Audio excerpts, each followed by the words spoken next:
Hi, my name's Charlie Gandy. I'm in Poulsbo, Washington now, but I'm a native Texan who hikes and bikes and want to tell you about a big, hairy goal that I and some friends have taken on related to bringing an adventure route to Texas. And it's things I've learned hiking out west and back east, participating in long bike packing tours and a couple of races. I've come to realize that uh, if we created an adventure route across Texas uh, and we start at Orange and we go to El Paso, that we can take a amazing tour through the heart of Texas and learn about ourselves and learn about a pretty interesting place. So that's what I'm up to. Let me share with you what I got here. This is the story about what X-Texas is. You guys know what the Pacific Crest, here, I'll get out of the way. You know what the Pacific Crest Trail is. You know what the Continental Divide Trail is. You know what the Appalachian Trail is. These are the crown jewels of hiking in the United States. And you also know there's the Colorado Trail, the Arizona Trail. There's a new adventure trail across Idaho. The Pacific Northwest Trail runs this way. There is a fledgling trail, the California Coastal Trail, that runs through here. And we're proposing the X-Tex, which is like these trails, except different. And I'll get to the distinctions here.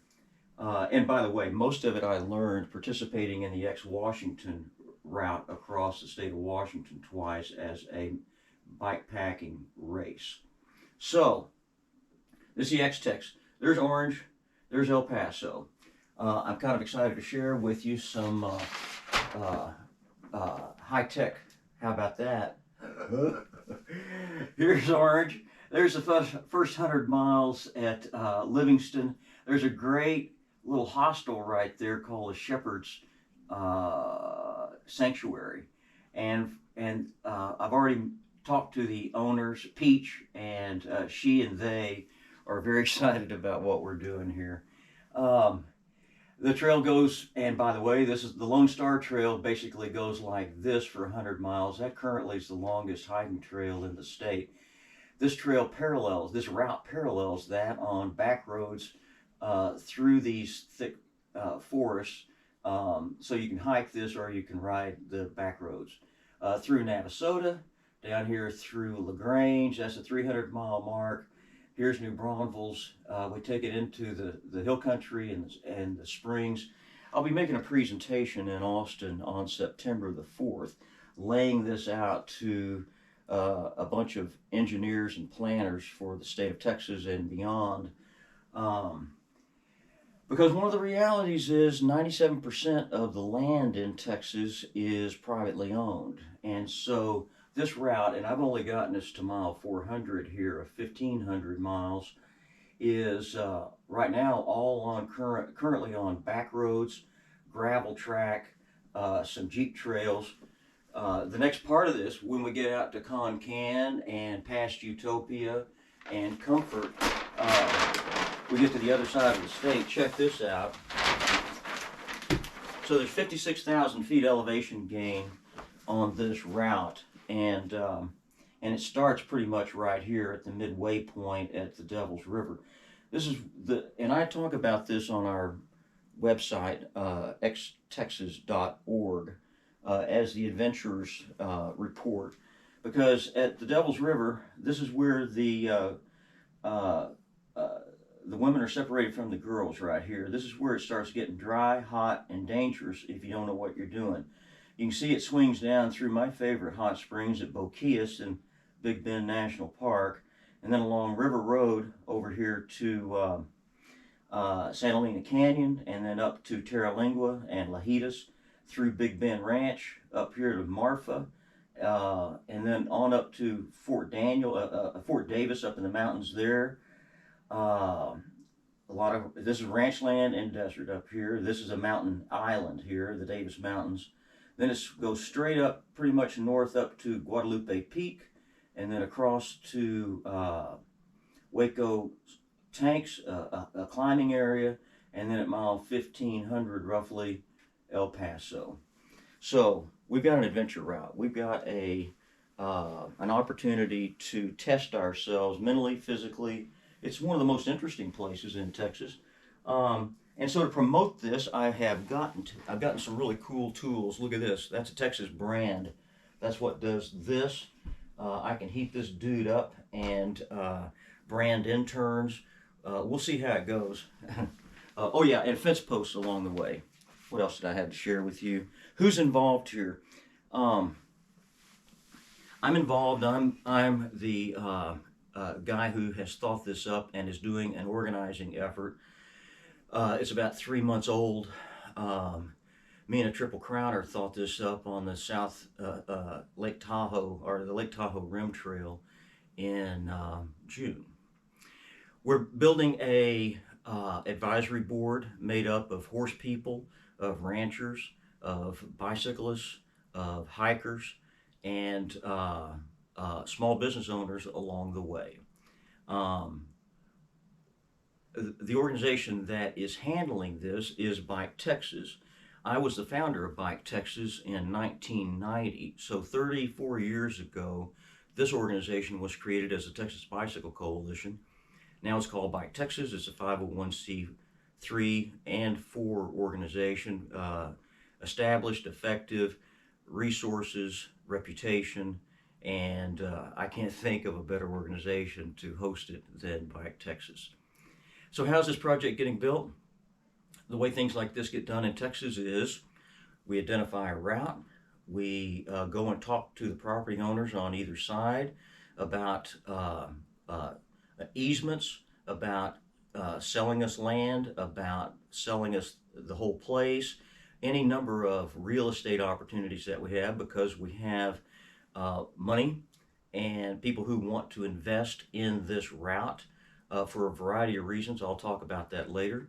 And so this trail will evolve just like the Appalachian Trail did when Benton McKay figured it out, or envisioned it in 1900, 124 years ago. And the same way that the Pacific Crest Trail evolved when Clinton Clark envisioned it in 1938. And that is, they took the existing routes and roads and trails and linked them up as best they could, and then over a period of time migrated the trail off the road to a better place.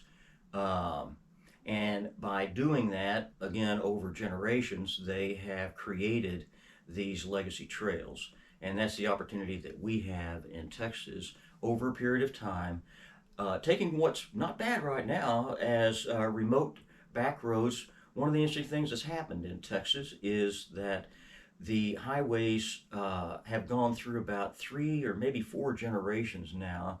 And so there's all these basically abandoned country roads out there that nobody but the rancher that lives on that route uses it. And so these are literally quiet country roads. And then about 41% of this route is gravel or single track. And most of that is in the western section of the X-Tex.